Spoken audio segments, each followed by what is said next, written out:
On the offensive. I have high hopes in the coming days or weeks they will liberate part of their territory occupied by Russia. The assistance we have provided in a bipartisan fashion and our European allies has made all the difference. No guaranteed paid sick time. So that's not cool, and that's not right, and it's definitely not good, and it's definitely not what we want to hear from Joe Biden. What we want to see is that Joe Biden do more for the people in sending out stimulus payments, because he should definitely do something now while he still has the chance. Because as the U.S. enters a recession this year, everybody, we have important news for Social Security, SSI, SSDI, and even SSA. They have proposed a brand new stimulus program. When I say they, I'm talking about Democrats and Republicans. They will allocate billions of dollars towards new relief. Some Americans will receive these checks automatically, while others are going to have to a little bit more action. So there is a little less than a month before Colorado residents even who file their taxes receive this extra money. The Colorado Cashback Program, for instance, will give taxpayers who filed their 2021 taxes by October 17th, $750 by the end of this month of January. Eligible couples will get $1,500, and even the governor who signed the law in May is set to return the money to taxpayers, as he originally intended for the payment to be $400 for individual filers and $800 for couples. According to the Colorado Department of Revenue, the amount was increased due to excess state revenue. The payment arriving by the end of the month will be for state residents who filed an extension, and the first round of payments was for people who had filed their taxes by June 30th and paid to residents September 30th payments.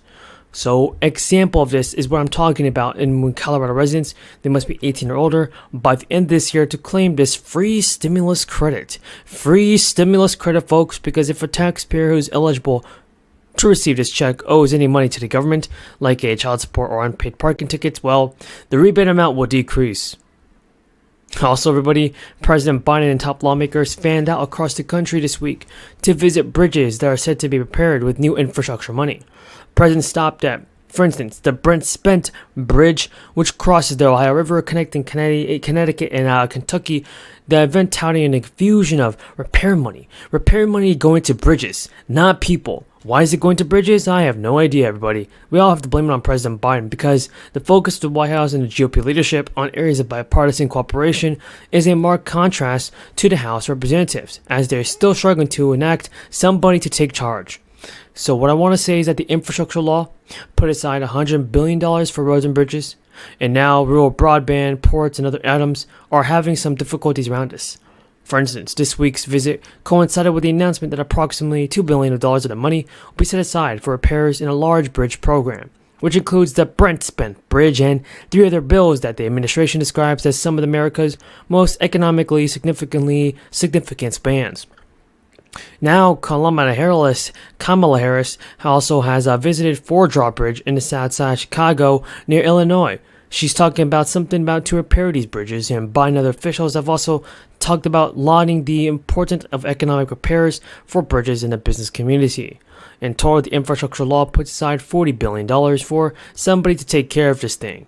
Joe Biden has made several previous bridge visits during his time in office, including spans in Pennsylvania and New Hampshire, providing a visual reminder of the infrastructure money at work and with the economic consequences if the despair had continued.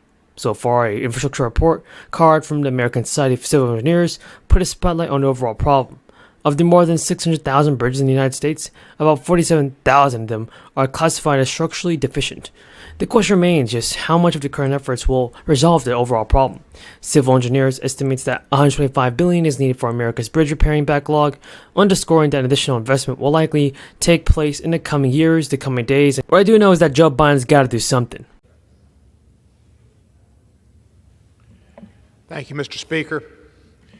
Yesterday, after the 4.5 days and 15 votes to find a speaker, we started with our business by passing rules. The Republican rules and first day's activities were to help the rich and the powerful avoid taxes. The government, like any entity, just like any business, has to have revenue. And when people don't pay their fair share, they're cheating. They're committing crimes. They're defrauding their fellow citizens, because their fellow citizens either have to pay more money to make up the difference, or they don't get services that they otherwise would be provided through the government. By revoking all of those monies to the IRS to hire new employees, they are giving wealthy corporations and wealthy individuals like Donald Trump, who had only one auditor looking at his return, which was not looked at within the time period it was supposed to be looked at under the law or the policy of the government at the time. They're giving those people an open door to continue to make their IRS payments, really not payments, but their first offers. And that's what they do. It's not filing your return, it's filing your first offer. So if they get away with that, which I don't think they will in the Senate, they are depriving the middle class, who they said they were trying to support, services and fairness, and that the middle class will have to pay more money because it's the wealthy and the higher corporations that get away with fraudulent returns. Then they're talking about banning or protesting through H-Con Res 3 violence against pro-life centers. Because we have a ton of good news about the fourth stimulus payment that I want you to know. Congress is back this week and is facing a packed to-do list. There's a lot that lawmakers have to accomplish before January. Hopefully they can get the job done this time. For weeks, the White House has been urging Congress to pass more crisis funding, but the lawmakers have been trying to approve this aid, and there are disagreements appear about how to be paid for, and a Republican push to add amendments addressing some of the legislative priorities.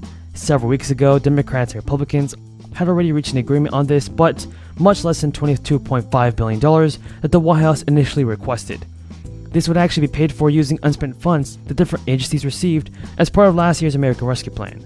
Some Senate Republicans, however, refused to move forward with a vote on the aid unless lawmakers considered another stimulus bill. So folks, think that President Biden is doing a good job on the fourth stimulus check?